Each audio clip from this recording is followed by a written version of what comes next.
Shalom warga kerajaan. Kiranya belum terlambat kalau saya ucapkan kembali selamat tahun baru. Selain the year of multiplied grace, maka message saya tentang the year of double-double. Apa yang saya maksudkan di sana? Kita lihat 2022 ya. Double zero, double-double. Ayatnya dalam Yesaya 61 ayat ke-7 sebagai ganti. Tuhan itu adalah Allah yang mengganti, oke? Dan tentu saja yang paling baik. Bahwa kamu mendapat malu, mendapat kegagalan, mendapat kerugian, mengalami kehancuran atau kehilangan orang yang saudara kasih, mendapat malu akan diganti 2 kali lipat. You shall have double. And for confusion, sebagai ganti noda dan ludah, penghinaan, pelecehan yang jadi bagianmu pada saat-saat yang lampau, maka firman Tuhan berkata, they shall rejoice in their portion.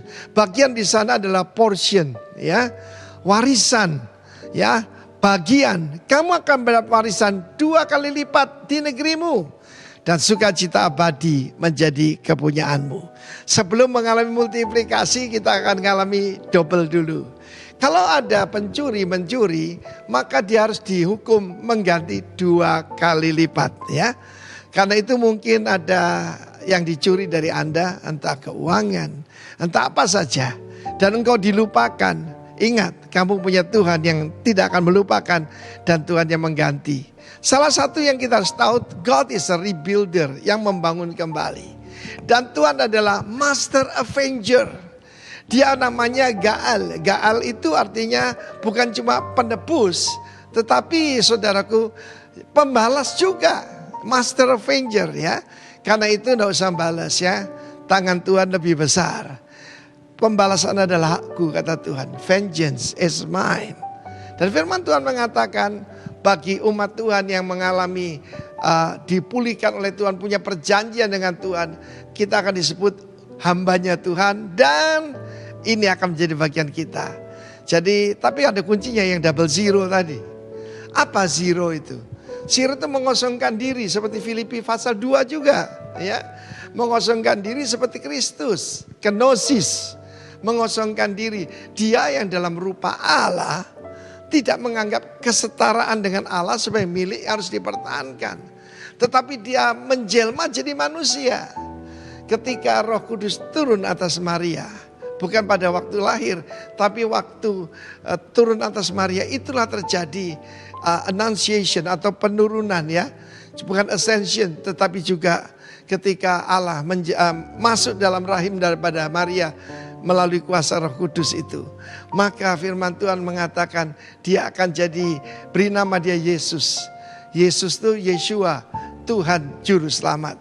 Menghadapi 2022, tenang saja. Tapi kuncinya zero tadi.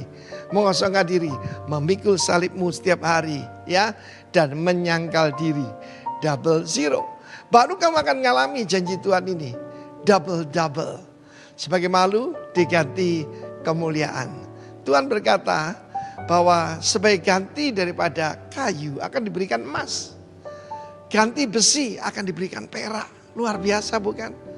Nilainya berbeda, ada pertambahan nilai bagi anak Tuhan. Saya mengalami dalam hidup saya, setiap kali orang ngerjain saya kembalikan pada Tuhan. Dan ini menjadi bagian saya. Ketika saya menyalipkan daging saya, tidak membalas, mengosongkan diri, menyerahkan diri sepenuhnya pada Tuhan, saya mengalami mendapat warisan 2 kali lipat di negerimu. Bukan di negeri orang lain, di rumah kita. Dalam nama Tuhan Yesus, terimalah berkat ini. Double zero, double-double. God bless you. Amin. Shalom. Kita beri kemuliaan dulu yuk. Ayo semangat. Thank you ya teman-teman. Hai jemaat yang online. Jumpa lagi. Ini ibadah pertama di tahun yang baru. Di tahun pelipat gandaan kasih karunia. The year of multiply grace. Ini luar biasa saudara. Kita sepanjang tahun, kalau saudara berjalan dalam pengertian dan iman ini, maka lihatlah, kita tidak akan pernah kekurangan grace. Amin. Karena Tuhan terus akan memultiplikasikan di dalam hidup kita.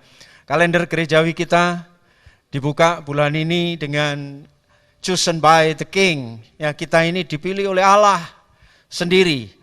Dan tema pagi ini, kitalah itu ya. The chosen one itu kita, orang-orang terpilih itu kita. Dan pilihan ini menunjukkan sebagai pilihan otoritatif. Terima kasih tim PW ya. Rasanya saya tinggal stressing saja. Karena semuanya komplimen. Itu adalah tujuan Allah untuk kita. Dipanggil dan kemudian dimuliakan. Dan selanjutnya Tuhan akan menolong kita berjalan.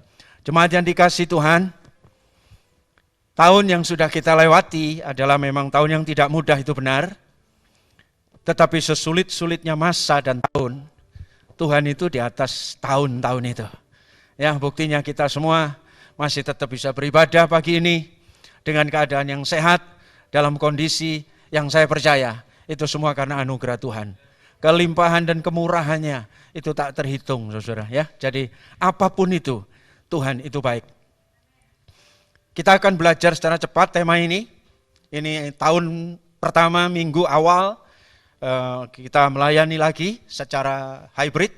Dan kita akan belajar 30 menit ke depan tentang kita ini orang-orang terpilih itu. The chosen one itu kita. Katakan amin. Kita ini orang-orang yang terpilih. Ini benar. Kenapa? Pemilihannya ini betul-betul pemilihan yang sebenarnya tidak masuk akal. Pilihan atas kita itu pilihan invalid kalau saya pikir-pikir. Ya, karena dari sisi apapun kita sebetulnya tidak layak dipilih. Ya, orang memilih itu selalu di mana-mana memilih yang terbaik, ya dong. Memilih yang paling bermanfaat, ya dong. Memilih yang paling kuat, yang paling dikit ongkosnya begitu. Tapi ketika Tuhan memilih kita, Dia balikkan itu semua. Bukan cara itu yang beliau pakai, bukan terbaik, bukan termurah, malah termahal. Karena untuk memiliki kita, Tuhan itu memilih kita dengan hidupnya sendiri. Ini sebuah pilihan rancu. Memang pilihan-pilihan yang tidak cocok dengan metode pemilihan kita hari ini. Dan itulah yang disebut Tuhan kasih karunia dalam hidup kita. Di titik ini saja sebetulnya, kita harus bukan hanya selah, tapi bersimpuh di kaki Tuhan. Dan mengucapkan syukur yang tak habis-habisnya. Tidak usah yang banyak-banyak, sudah satu itu saja. Kenapa kita dipilih? Bayangkan ya, bukan dengan cara yang benar. Kita dipilih, saya balik lagi, itu adalah predestinasi. Pilihan sebelum dunia dijadikan. Has chosen us, God has chosen us in Him before the foundation of the world. Kita dipilih sebelum dasar bumi ini diadakan. Sebelum dunia dijadikan. Dan itu luar biasa, saudara. Dalam pikiran beliau, kita itu orang-orang yang memang dipilih oleh kehendak Tuhan. Bukan karena kita baik. Yesaya mengatakan 800 tahun sebelumnya, dengarkanlah aku hai pulau-pulau. Perhatikanlah hai bangsa-bangsa yang jauh. Tuhan telah memanggil aku sejak dari kandungan. Telah menyebut namaku sejak dari perut ibuku. Wow. Dan itu gambaran juga pilihan Tuhan atas kita. Kelahiran kita itu kelahiran yang by design oleh Tuhan. Kadang-kadang manusia mungkin bukan mendesainnya, bukan? Tapi bagi Tuhan tidak ada yang kebetulan. Semua dirancang dan Yesaya katakan sejak dalam kandungan. Perhatikan, kita dipilih sejak dari dalam kandungan. Dan itu pilihannya adalah pilihan anugerah. Inilah yang disebut predestinasi.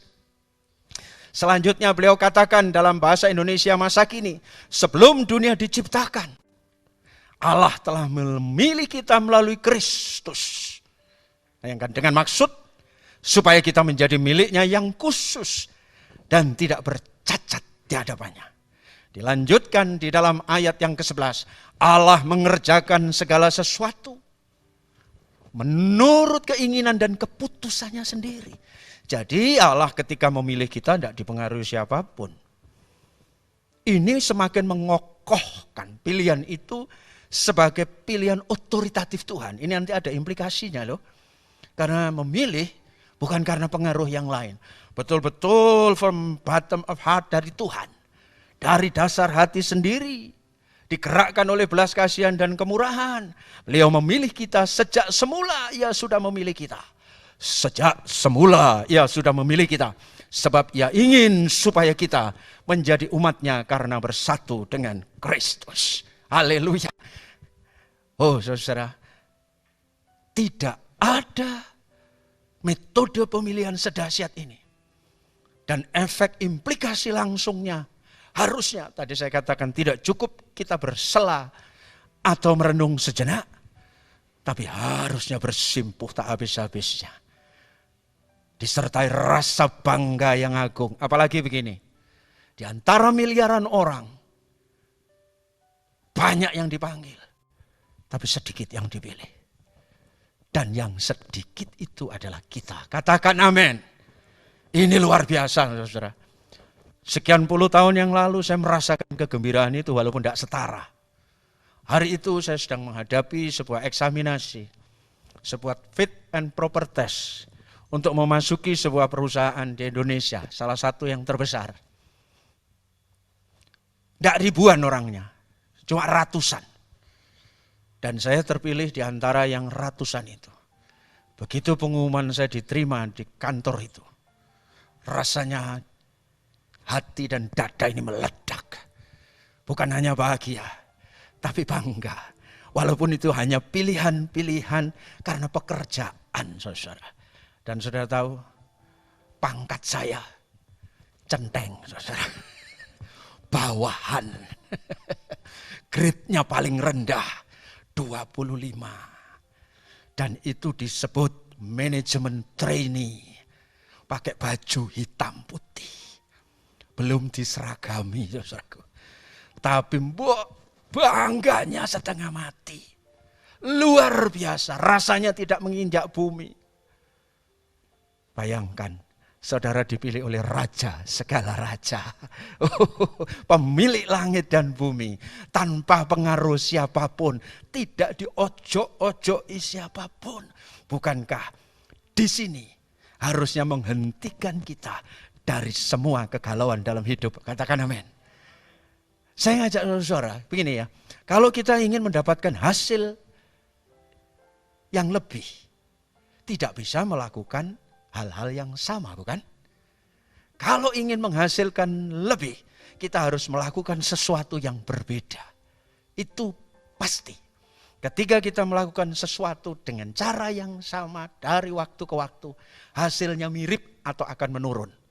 Karena tantangannya lebih besar. Tapi makanya kita harus melakukan yang berbeda. Ayo di poin ini, kemarin saya agak ngajak kepada jiwa saya sendiri. Kita tahu kita dipilih berdasarkan pilihan anugerah. Hari ini saya mengajak saudara-saudara mendeklarasikan pilihan ini atas hidup kita. Dan kita akan berkata kepada jiwa yang di rumah, yang di tempat ini, katakan sama-sama dengan saya orang terpilih. Katakan saudara, saudara mesti belajar mendeklarasikan. Di dalam Alkitab Perjanjian Lama, Tuhan mengatakan apa yang kau katakan di depanku, demikianlah aku akan mengerjakannya. Terlalu lama kita tidak berani mengatakan saya orang pilihan. Hari ini ayo kita berkata saya adalah orang pilihan Tuhan. Yang di rumah katakan itu dengan iman. Apa yang mengalahkan iblis? Darah Yesus dan kesaksian kita. Kesaksian kita itu membuat iblis tidak berdaya. Walaupun dunia nanti tahun 2022 ini, dan nanti 1 Februari itu berganti dengan tahun harimau menurut Cina. Ya, Year of Tiger, 1 Februari. Tapi bagi kita itu adalah tahun pelipat gandaan kasih karunia, bukan? Jangan pernah takut. Kalau kita tahu bahwa posisi kita adalah orang pilihan, tahun-tahun sulit harusnya tidak membuat kita putus asa. Katakan kepada jiwaku, I am the chosen one. Saya punya Allah di dalam Yesus. Jika ada masalah kita tidak akan putus asa. Karena kita tahu siapa yang memilih kita. Ini harus kita pompakan terus. Ini bukan soal perbuatan motivator masa kini. Tapi kebenaran Alkitab telah dicuri oleh para motivator. Karena orang-orang gereja tidak melakukannya. Dan terlalu dibodohi oleh iblis yang mengatakan engkau tidak berdaya, engkau pecundang, engkau gak ada masa depan. Ada anak, adik-adik, banyak engkau yang berhimpun pagi ini. Katakan kepada dirimu, aku ini anak-anak pilihan Tuhan. Katakan amin. Apapun bisa, saudaraku. Dan saudara tidak akan patah. Aku tahun ini takkan tetap kuat menghadapi apapun. Dan jika saudara diberkati, engkau tidak sombong dan engkau mengatakan segala puji, hormat, semua hanya untuk Tuhan. Itu sikap deklarasi orang pilihan Tuhan. Kita belajar sebab apa yang kita katakan di depan Tuhan akan jadi menurut perkataan kita. Tuhan itu garis. Kita sedang menciptakan hukum dengan mulut kita. Tapi apabila kita tidak melakukannya di hadapan Tuhan, alamat kita tidak mengerti status kita sebagai the chosen one, itu bahaya. Saya bersyukur di langkah awal tahun ini, mindset kita mesti berubah. Bawalah kemana-mana kebenaran ini. Saya adalah orang pilihan Allah. Maka saudara akan dijagai olehnya. Bukan hanya saudara dapat perlindungan, tapi itu akan membawa saudara kepada hidup yang penuh integritas. Karena saudara mengerti posisi sebagai orang-orang pilihan Allah. Ini penting saudara. Saudara nggak akan bertindak ngawur. Dan saudara tidak akan malas. Saudara tidak akan tidak produktif. Karena kita orang-orang pilihan Allah. Tunjukkan bahwa Allah tidak salah memilih kita. Katakan amin. Ayo yang di rumah dan di sini. Tunjukkan pada Bapa di surga. Terlalu mahal. Nah, darahmu Yesus. Kan gitu kita memujinya. Bahkan dia jamin sehelai rambut kepala pun tidak akan jatuh ke tanah. Sedemikian hebat konsekuensi dari pilihan itu.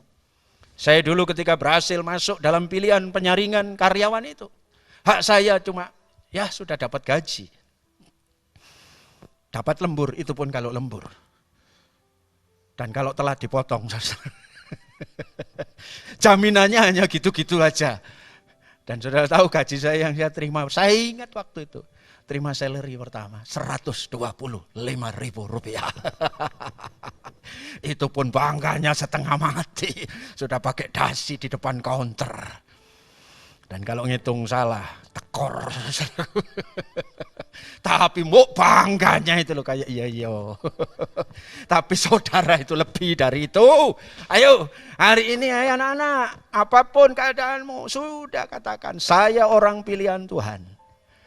Dan Tuhan ada di pihak saya. Yang lain-lainnya apa yang diandali dong, kita ini Tuhan kok. Itu loh, the chosen one itu siapa? I am the chosen one. Ini perlu kita jadikan sebuah shield, ya, sebuah cangkang perlindungan, tameng di tahun-tahun yang tidak mudah ini. Kita tidak peduli nanti mau COVID atau mau apalah. Tapi kalau kita ada di dalam pilihan Tuhan, siapa yang bisa menggugat orang-orang pilihan Allah, kata firman Tuhan. Siapa yang bisa menggugat orang-orang pilihan Allah? Itu sangat bertanggung jawab. Lalu kalau kita sadar itu, bagaimana? Kita harus mengerti saudara. Apa sih tujuan Tuhan pilih kita? Tadi, saya bersyukur. Thank you ya Adik Tina. Kita sudah dibimbing. Apa sih tujuan Tuhan? Purpose of chosen itu apa? Ini, sebab semua orang yang dipilihnya dari semula, mereka juga ditentukannya dari semula untuk menjadi serupa dengan gambaran anaknya. Supaya ia anaknya itu menjadi yang sulung di antara banyak saudara. Saya tahu mungkin kenapa kok muncul yang ini. Di antara banyak benefit dari pilihan atas kita. Saya angkat ini the ultimate purpose, saya katakan. Apa itu? Dipilih untuk menjadi segambar dengan dia. Berarti bukan saya mengabaikan tujuan pemilihan untuk diberkati, untuk dijadikan sehat, untuk dijadikan pemenang, untuk dijadikan oke. Deretkan itu di sana. Tapi letakkan yang di depan ini. Tujuan Allah milih saya, the ultimate purpose-nya. Yang Tuhan taruh atas saya adalah, hai Andreas, engkau harus makin serupa dengan Tuhan. Yesus Kristus. Katakan pada dirimu, Tuhan memilih aku supaya aku menjadi serupa dengan gambaran anaknya. Kita dibalikkan pada tujuan semula. Karena dulu gambar itu pernah ada. Tapi rusak karena dosa. Tapi begitu kita masuk di dalam pilihan anugerah, Tuhan sedang membalikkan proses itu kembali. Dan itu ada di dalam Kristus. Itulah yang dinamakan proses keselamatan. Dikembalikannya kita pada rancangan Allah yang semula. Dan itu luar biasa. Hidup itu sebenarnya hanya memenuhi tujuan pilihan ini atas kita. Lewat jalan apapun Tuhan mau tunggu di sebelah sini. Hasilnya engkau harus seperti Kristus. Kadang Tuhan izinkan saudara lewat jalan off-road, tapi ada juga yang diizinkan lewat jalan tol. Tapi tidak masalah, saudara.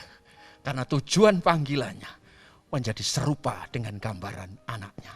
Tuhan yang memilih kita adalah Allah yang mengerti jalan mana yang mesti harus kita tempuh.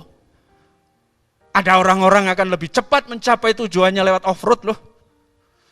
Makanya saya sering naik jeep. Jeep itu tidak bisa banter, tapi kemanapun bisa. Di katana itu ada tulisannya mestinya. Kami tidak bisa cepat, tapi kami bisa tiba dimanapun. Sama aja. Ada yang memang Tuhan lihat, oh ini tidak bisa susah, ini harus lewat jalan tol terus hidupnya. Supaya dia bisa jadi seperti Kristus. Tapi ada yang ini harus kombinasi lah, kadang tol, kadang tikak-likuk baru dia jadi seperti Yesus. Itu enggak masalah, saudara. Itu adalah sebuah perjalanan menuju pilihan Allah. Keserupaan dengan Kristus hanya dicapai ya dengan kesungguhan kita, karena kebenaran itu akan menolong kita nantinya. The ultimate purpose adalah untuk tentang panggilan chosen-nya ini. Sebetulnya, yuk come on, kamu mesti serupa dengan aku. Karena yang lain akan mengikuti kok. Berkat itu hanya diberikan, percayalah, kalau engkau merindukan berkat, bikin aja hidupmu makin seperti Yesus. Kita nggak usah minta, Tuhan pasti akan berkati kita. Karena Tuhan tidak akan berisiko untuk menolong orang-orang yang memang sudah punya karakter seperti dia. Apapun yang diinginkan. Maka benarlah ketika kita rindu untuk menjadi seperti dia. Sebenarnya itu sudah sangat membahagiakan Tuhan. Terlepas dari apapun kebutuhan kita. Kejar keserupaan. Fokus keserupaan. Engkau akan melihat tak pernah Tuhan meninggalkan kita. Itu sudah pasti. Dan itu hanya bisa dicapai ketika kita berjumpa dengan kebenaran. Izinkan di awal tahun saya ngajak sebentar kita untuk masuk gini. Ada sebuah quote. Keserupaan dengan Kristus adalah akhir perjalanan kita. Itu Rick Warren. Ini adalah seluruh kekristenan.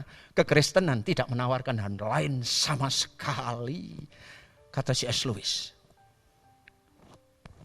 Keserupaan dengan Kristus itu akhir dari perjalanan. Ini adalah kekristenan, kata C.S. Lewis. Kekristenan sebetulnya tidak menawarkan hal lain. Kecuali untuk makin serupa dengan Kristus. Ayo, ini bicara soal karakter, saudaraku.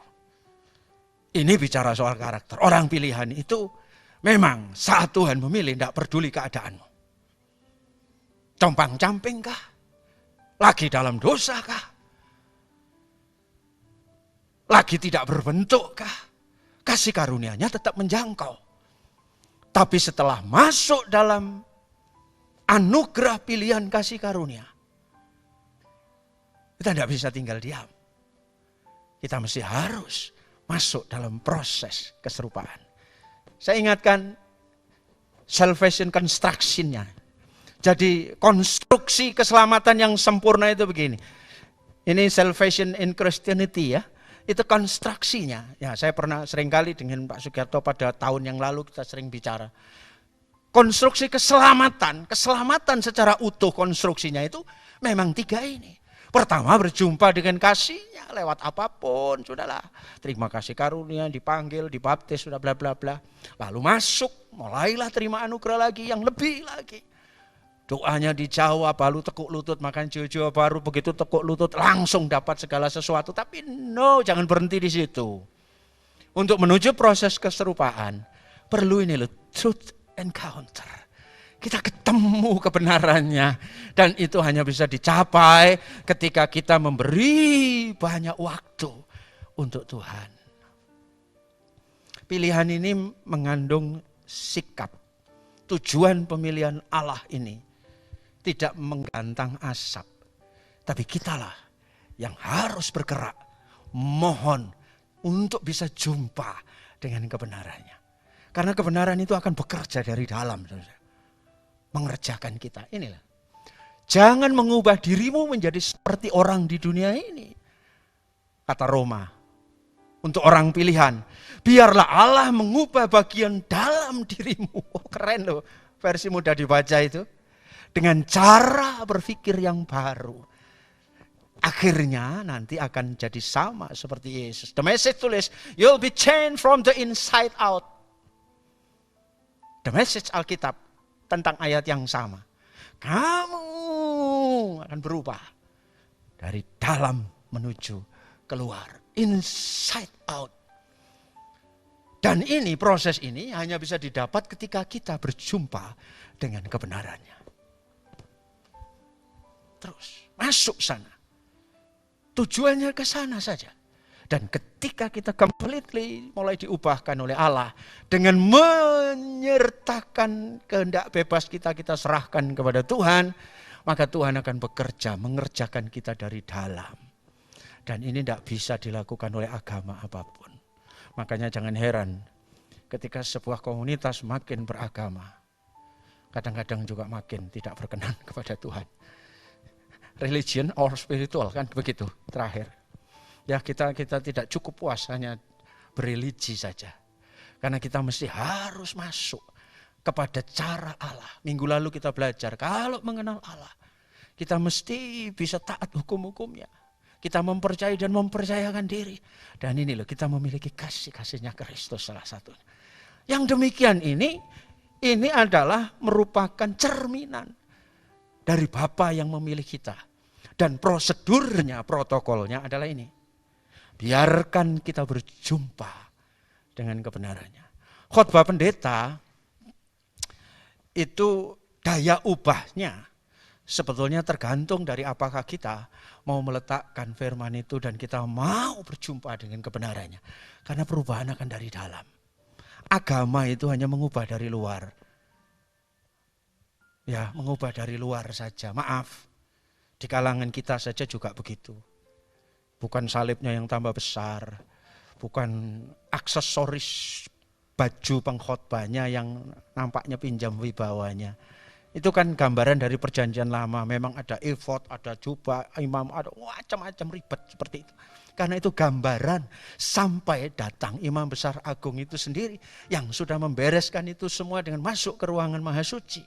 Dan selebihnya kita datang bukan dengan kita, tapi datang dengan kemurahannya. Maka kita bisa apa adanya datang ke Tuhan dan biarkan Tuhan mengubah kita. Sementara yang di luar sekarang, yang berubah yang luar, saudaraku. Sungguh yang berubah yang luar. Orang itu kalau tidak pakai busana tertentu rasanya kayak jadi orang apa begitu di sekitar kita, ya kan? Tapi soal attitude, kelakuan, tunggu dulu.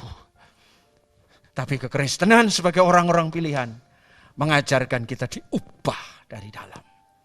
Yang berasal dari pertemuan dengan kebenaran firman. Itu tujuan. Sekarang kita masuk bagian terakhir. Kalau kita ngerti tujuan pilihan, segambar dengan dia, fokus saja di situ, yang lain-lainnya pasti Tuhan akan ikutkan. Sudah pasti itu. Pasti. Katakan taruh kata, sekarang yang paling jadi pergumulan hari-hari ini apa sih? Berkat kan? Berkat dalam arti yang luas. Bisa kesehatan, bisa ekonomi, bisa apapun. Itu yang sekarang paling dibutuhkan oleh manusia. Lalu kalau kita hanya ngejar ke arah sana, kadang-kadang melenceng, saudaraku. Tapi kejarlah keserupaan dengan Kristus, maka yang lain-lainnya akan dengan sendirinya datang menghampiri dalam hidup kita. Karena Allah sang pencipta, ketika dia melihat, anaknya sudah makin serupa dengan orang tuanya. Apapun tanpa dia minta. Ini yang disebut Tuhan akan memberi kita menjawab doa-doa kita sebelum kita ngomong padanya. Karena kita sudah menjadi satu dengan dia. Maka tekanan keserupaan ini menjadi proyek penting kita. Tadi dikatakan oleh Rick Warren dan C.S. Lewis, itu adalah perjalanan kita sampai menuju akhir. Itu proyek terbesar tahun 2022. Tapi tentu ada benefit dong, ada keuntungan. Yes. Di sana ada blessing. Blessing of chosen itu begini. Kita tahu bahwa Allah turut bekerja dalam segala hal. Kita tahu Allah turut bekerja dalam segala hal untuk kebaikan orang yang mengasihinya. Lalu versi mudah dibaca mengatakan siapa itu? Merekalah yang sudah dipilihnya sesuai dengan rencananya. Ini mencakup semua sudah. Ketika kita teguh dalam pilihan itu dan mau mengerjakan pilihan itu, maka Tuhan akan merekayasa semua hal di sekitar kita untuk kebaikan kita. Katakan amin. Pasti sudah, ngapain khawatir sih? Kalau toh gambaran umumnya adalah ada banyak hal yang perlu kita perjuangkan. Tapi ujungnya satu, semua itu direkayasa oleh Tuhan untuk kebaikan kita. Akan banyak tantangan mungkin, akan banyak yang mesti kita selesaikan. Kita harus kerja, kita harus berdedikasi, kita harus berintegritas dalam bekerja, dan kita harus melakukan seluruh tanggung jawab itu. Tapi kita dalam lingkup Allah turut bekerja dalam segala hal untuk kebaikan kita. Ini garis anugerahnya. Kerja dalam lingkup itu, sehingga apapun tidak ada keburukan nantinya. Kalau kita benar-benar mau masuk di sana. Karena Allah sendiri yang merancang. Sehingga perubahan apapun. Sebentar ini perubahan namanya disrupsi dunia. Akan makin menggelinding dengan cepat. Teman-teman yang saya dari dunia perbankan. Teman-teman yang di perbankan sudah mulai khawatir. Sementara kita nggak laku ini. Ya kan, diganti mesin semua. Lalu nggak ada lagi teller, nggak ada lagi ini. Sampai sekarang sudah ada digital banking yang hampir full 100% nggak ada orangnya. Sekarang sudah banyak hotel-hotel yang nggak ada orangnya. Saudara datang hanya tinggal pencet. Itu disrupsi, perubahan yang terjadi di dunia. Dan orang akan terus. Kemarin disinggung di khotbah akhir tahun oleh Bapak Gembala Senior kita ada namanya dunia metaverse. Itu dunia baru, dunia virtual. Kita bisa bikin toko, bikin lapak, bikin kantor, bikin perusahaan apapun di situ. Tanpa harus kemana-mana. Dan semua berubah. Dan artinya akan makin banyak employer, tenaga-tenaga kerja yang tersisihkan. Lalu kita mulai khawatir bagaimana anak saya, masa depan saya. Oke. Itu akan terus terjadi. Sudah dinubuatkan dalam kitab Daniel. Wah, akhir zaman pengetahuan akan bertambah-tambah. Bahkan sejak Menara Babel, Tuhan sudah bergumam dalam dirinya. Oh manusia, mulai hari ini, apapun yang mereka kerjakan, itu akan berhasil kalau mereka itu bersatu kompak. Baik itu keburukan maupun kebaikan. Itu loh. Iya loh. Perkataan di pembangunan Menara Babel dalam gumaman Tuhan itu jadi nyata. Mulai hari ini manusia itu apapun yang mereka kerjakan nanti dalam sebuah komunitas kalau kompak itu akan terjadi. Bukan hanya kebaikan, saya tegaskan ya. Maaf permisi kata, ngerampok pun kalau kompak mesti berhasil. Loh iya loh. Itu loh bahayanya. Dan itu akan terus terjadi. Lalu orang Kristen berada dalam kegamangan bagaimana ini? Bagaimana nanti sekolah jadi tidak relevan lagi. Ada satu buku dari Profesor Renat Kasali yang mengatakan ada disrupsi non-gelar. Bahwa akan ada banyak hal-hal terjadi nanti yang dipegang oleh orang-orang yang non-gelar. Karena mereka mampu membuat terobosan-terobosan. Ada anak satu SMP, kelas 2 SMP. Sekarang sudah dikontrak oleh Telkom. Karena secara otodidak, dia luar biasa di computing. Codingnya luar biasa, bikin program-program komputer yang luar biasa. Itu melompat menjauhi S3 sudah. Yang S3 belum sampai di situ tapi dia sudah terobos. Dan ini akan makin banyak terjadi. Disrupsi. Lalu kita jadi khawatir. No. Asal kau ngerti posisimu sebagai orang yang terpilih. Dan kau melakukan benar tanggung jawabnya untuk makin serupa dengan Tuhan. Percayalah, apapun Tuhan akan rekayasa untuk kebaikan kita. Sudah, ambil yang pokok saja. Semua sudah ditulis di sana. Covid ini entah Omikron, entah apa. Saya tahu, Covid ini kan banyak rambutnya itu.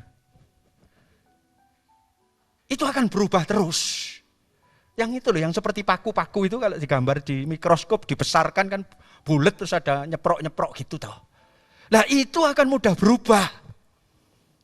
Bayangkan kejar-kejaran. Dunia memvaksin terus. Lalu dia menghindar, muncul lagi yang baru, vaksin lagi.